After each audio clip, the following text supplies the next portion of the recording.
processes na ginagawa.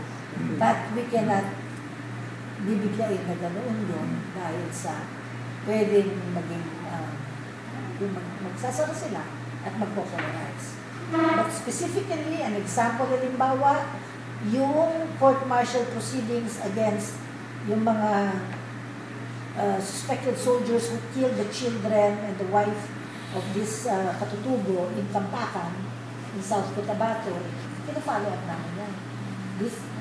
Ang makikita mo riyan, pinagbabaril nila yung mga tao sa loob ng hut. That is a gross violation of international humanitarian law at saka yung 9851. Dahil sa pag hindi mo nare-recognize yung combatant, whether hindi sa combatant or civilian, bawal na, barilin mo. And yet, ginawa nila yun. Diba? Ngayon, nakikita na nila yan. Nung panahon ng patasilita, and this will be substantiated by the researchers that are ongoing, summary killings, massacres, etc. They couldn't care less. They just killed. But that will provide substance. Nagkaroon kami ng resolution ng bill setting up the Truth Commission.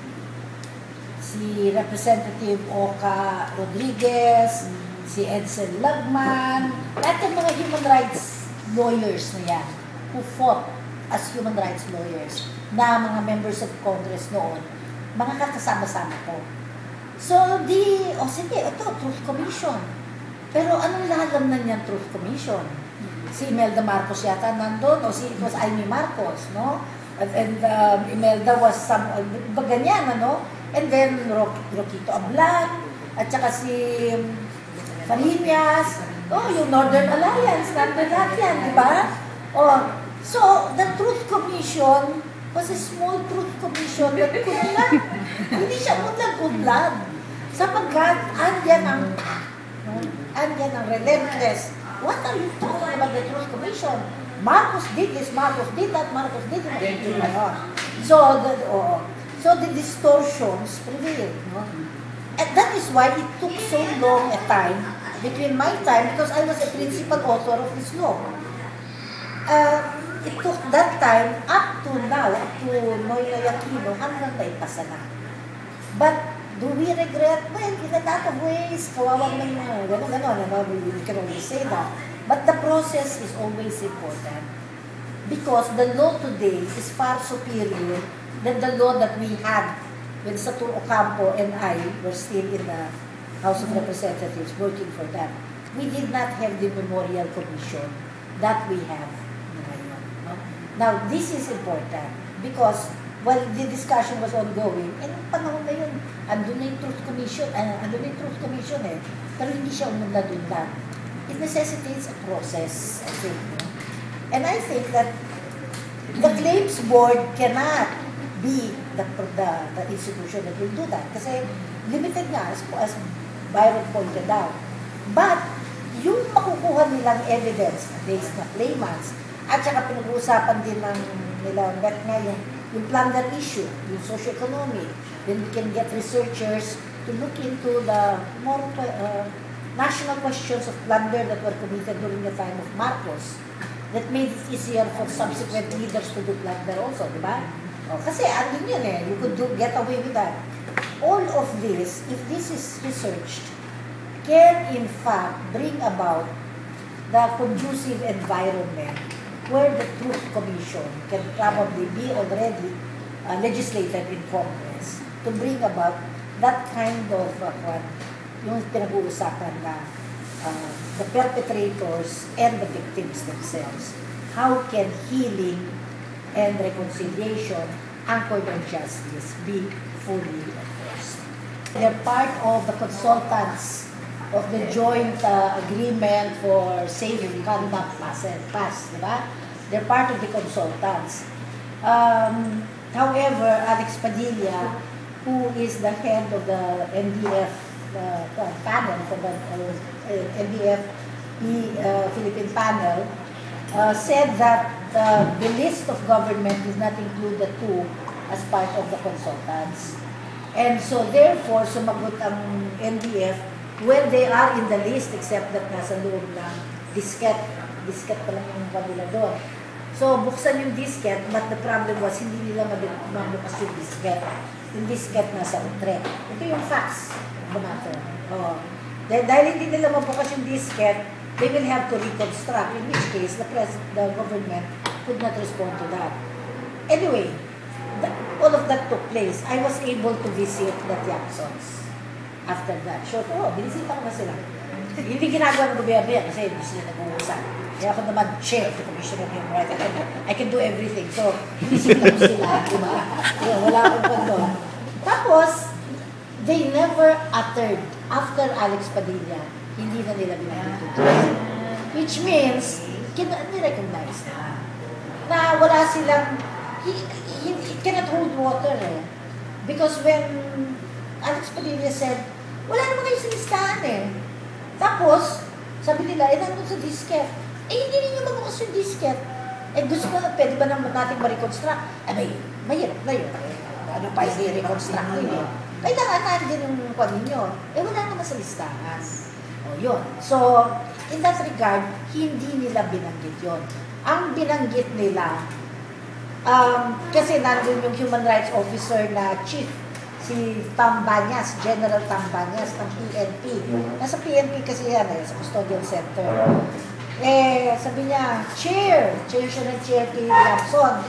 Sabi si Jackson, no, I am not chair. I am only alleged chair. She is the chair. Ako yung chair. So, gano'n na yun. So, it was very cordial. Tapos, ang sabi niya, dahil pinento ko, there are reforms that are being undertaken, there are human rights reforms now, you now had the chief, human rights chief, PNP, Tambanyas. And Tambanyas said, yes, I'm getting my orders from her. Tuksuhan na ganyan, so ako naman nagbibigay ng order. Alam mo, sabi ni Jameson, sabi niya, maganda yan. At may nangyayaring ganyan. Pero, meron lang akong gustong sabihin sa inyo. Sana ipagpatuloy ninyo yan. Yun lang, masasagkaan at masisira itong reforms na ginagawa ninyo pagka i-claim ninyo ang mga hindi totoo. Katulad ng nahulihan kami ng ammunition of so much, etc. Sapagkat ang totoo lang, ilang pusa at ilang aso yung kasama namin. Tapos sila yung may-ari ng pusa, so yung isang staff doon, mama kami nag-aalaga doon sa mga pusa at aso, sabi niya, gano'n, okay. Hindi kami nahulihan ng ammunitions. O sige, patitingnan namin, sabi namin. So before I left, I asked the general, si Tambanyas, to have the Philippine National Police give them medical examination dahil masakit ang batok ni Wilma, tsaka maraming sakit sila, gano'n, no? So, aayusin lahat ito, tapos bibisita para yung health process, para yung health conditions nila naasikaso. Tapos, pero natandaan ko yon because they were insistent, paulit-ulit nilang sinasabi. Paglabas namin, in 2 days time, CIDG came out with an investigation report that there was no ammunition found when they arrested the Tiapsons. In other words, the Tiapsons were telling the truth when they were insisting to me. Walang nahuli. Pero yung reforms na ginagawa ninyo, baliwala yan pagka ipipilit ninyo yung mga bagay na hindi totoo. So yun, yung CIDG. So I told Tambanyas, you give me a report of the CIDG, and the CHR is also investigating the arrests sa Cebu only for purposes that there were no violations of their human rights at the time of the arrest. But there was no talk anymore about jassing, that the arrest was illegal, because nung sinagot sila ni Alex Padilla, tumigil na sila. I instructed Region 8 to take care of Erickson Acosta when the letters were written to me about Erickson Acosta. So I instructed RD, what's his name, Kit Nasino, and Kit Nasino in turn instructed John, who is the head of the sub-office, and Samuel, silang dalawa, dito sa Calbayo. At binisita nila si Erickson Acosta. So yun yung ginawa namin. on that question. Now, Erickson Acosta has already been released. And upon his release, I read his statement that he actually gave credit to the local CHR office for having visited him and yung to look into his, yung whatever issues he has. No? So that's the first point. On the second point, about the lock-up jails not feeding them properly, it is precisely because lock-up jails do not have budget for pagkain of the... So, ang pinag-uusapan namin dyan is policy reform. Lock-up jails are supposed to be lock-up jails that are supposed to be custodial centers, holding centers only for a very temporary period. So, pag now we are having an engagement with the Philippine National Police on how to bring about reforms with respect to lock-up jails. Na mga 5 araw lamang dapat yon, tapos transfer na kaagad sa provincial under BJMP authority and jurisdiction. So yun yung relationship ng lock-up cells and the BJMP administered provincial and city detentions. No? Yun ang sagot. Dahil yan ang nangyari noong na experiences namin pag nililipat dun sa lock-up center, lock-up cells ng mga police, they fish out of their own pocket para mapakain nila yung mga detentions. So yun, ang sagot doon.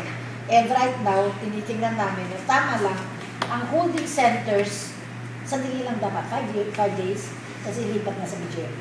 Ang problema mo yan, malaki ang problema ng BJMP, congested, etc. etc. So that's an entirely different thing. Those known personalities na Martha Whitfield, for example, si Jao Camargo, bakit yung mga kilala ng siya na mga hindi pa nakakapagpapay Si Camargo, Tony, si Charo. Si Charo. Charo. She's Charo, a claimant. Yeah, she's a claimant. Charo. Tatlaso na yun, she's a claimant. No. And ang tanong mo, ang final question mo is automatic, oo. When that was the point without kanina, di ba? Yung conclusive presumption. So may priority sila. Tapos mas makuha ng pagtingin sa kanila na okay lang sila. Ang na-realize lang namin, even when we were finalizing the bill into final law, tinatanong din yan ng mga congressmen at saka ng senators na ang ibig sabihin nito, automatic na. I remember there was one who answered na hindi mo pwedeng gawin automatic yan. Kasi yung 9,539, marami dyan, nagkaparpreho yung mga pangalan. Yun. Isa yon. So, kailangan tingnan pa rin. Diba? Except that prioritized sila. Yun yung isang usapin doon. Nasa sa kanila na, they want to answer ano yung specifics na kailangan nila qualifications. So, walang double compensation issue? Hindi dapat kasi may mga listahan sila na sila. Halimbawa, si Juan Jose, layman. Tapos si Jose Juan, claimant, it's the same guy, pero 2 beses silang naka-record dun sa 9,500. Yun yung mga nakita namin. Dagdag lang doon, kanina nabanggit na yan, merong conclusive presumption sila that they are human rights violations victims. Pero meron din provision na nakalagay doon na provided that this does not deprive the board to exercise its original jurisdiction to determine the extent of the violation, tsaka yung type for purposes of awarding. So, merong ganong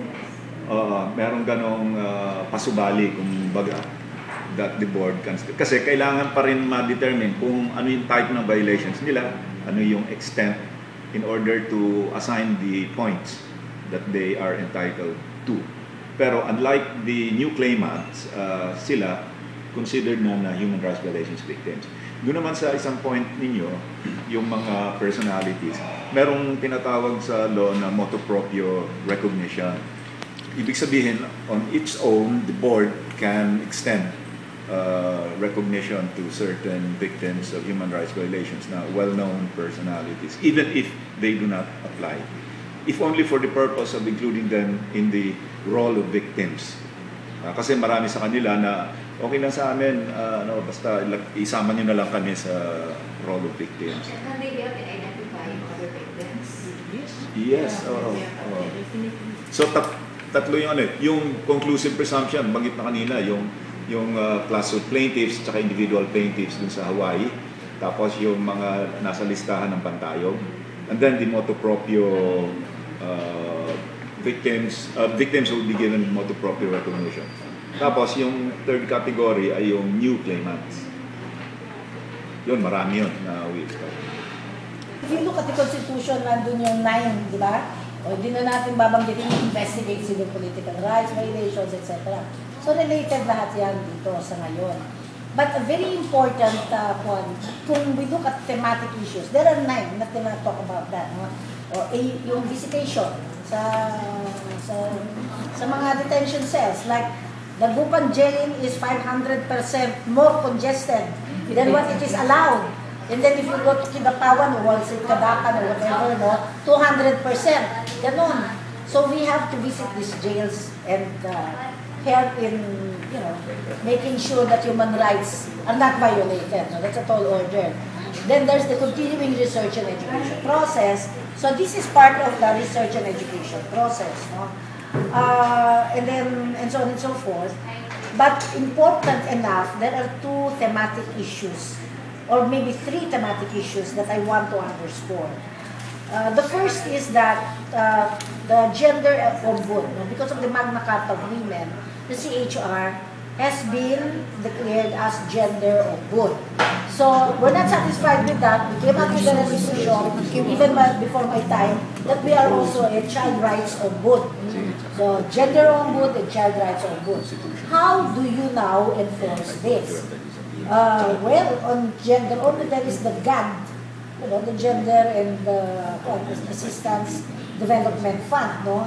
That has to be made to make sure that this 5% GAD fund should be properly utilized by government agencies, including the CHR, for purposes of the protection, promotion, and fulfillment of women's rights and child rights.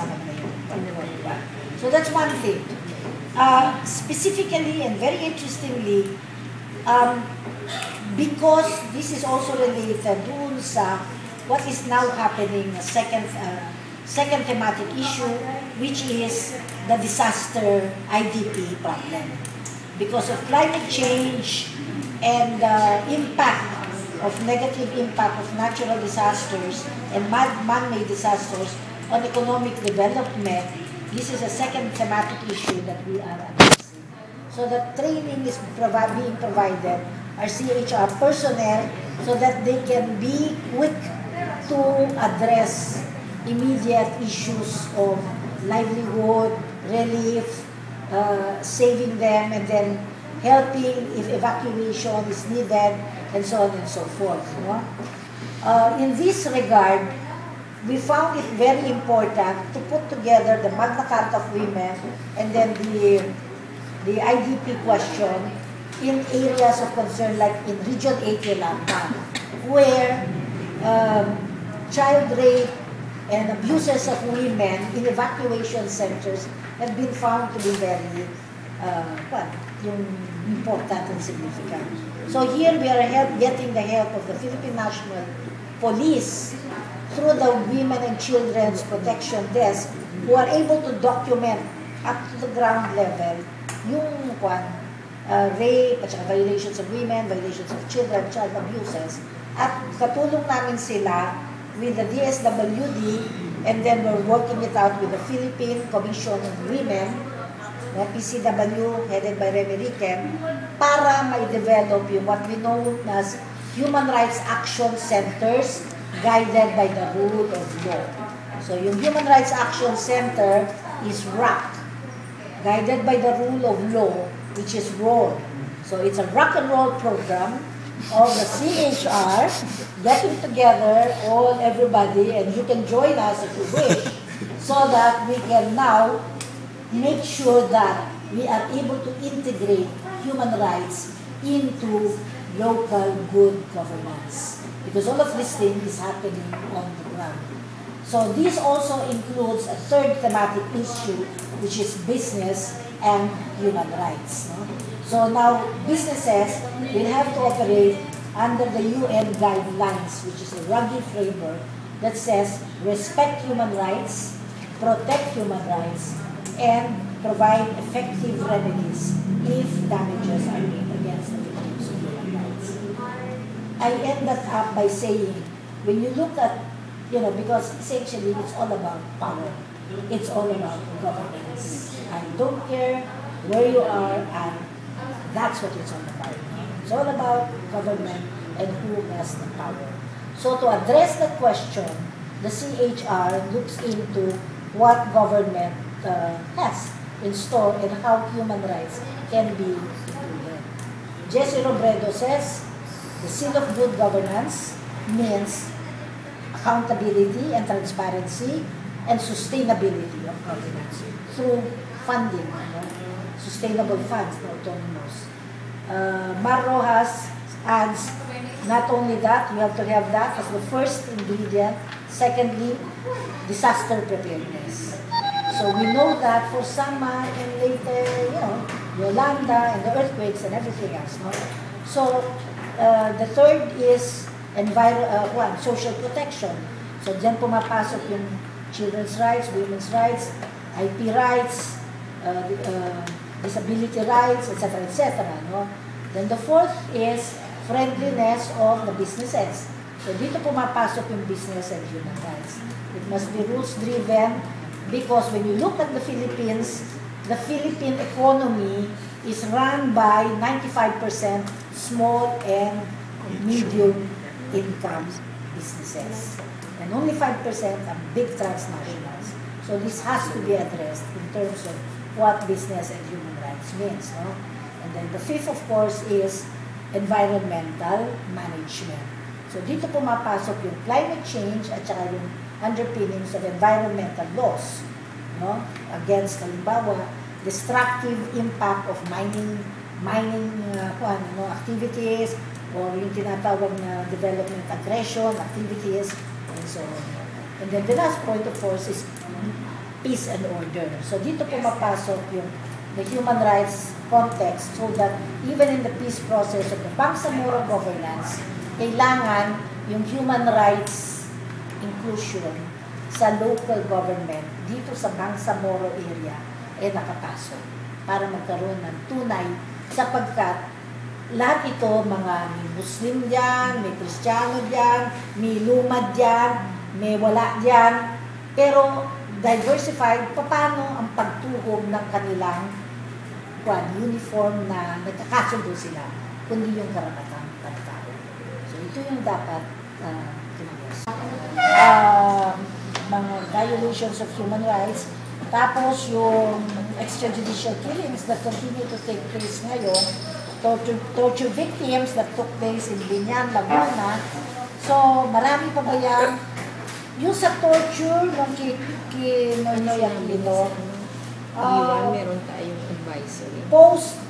The past was malaki, pero yung kanya, ang liit-liit ng diferensya nung pagbababa. So, halos negligible siya. But, at least, ang nangyayari ngayon na difference, na-expose na. Kasi ang tingin ko, magmamatter lamang ang reduction of torture or extrajudicial killings or enforced disappearances kung halimbawa there are convictions, effective prosecution, investigation, prosecution, at saka conviction. So that the certainty of the criminal justice system operating at saka effective remedies is recognized and respected. But as of now, ang nangyayari, namumulat na, lumalabas na ngayon yan, and the CHR is busy investigating. That is why we still also have to institutionalize a database, di ba? Para maging effective din yung pag-bring out to the public, ito na nangyari, ito na yung investigation, etc. Yun. So, marami-rami pa, hindi na kasing rami, maaari, nung panahon ng past administration.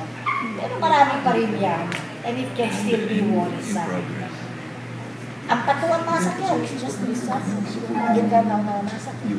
Hanggat hindi magkaroon ng conviction yan, at saka nakita na talagang the government is really serious in pushing for this, mahirap.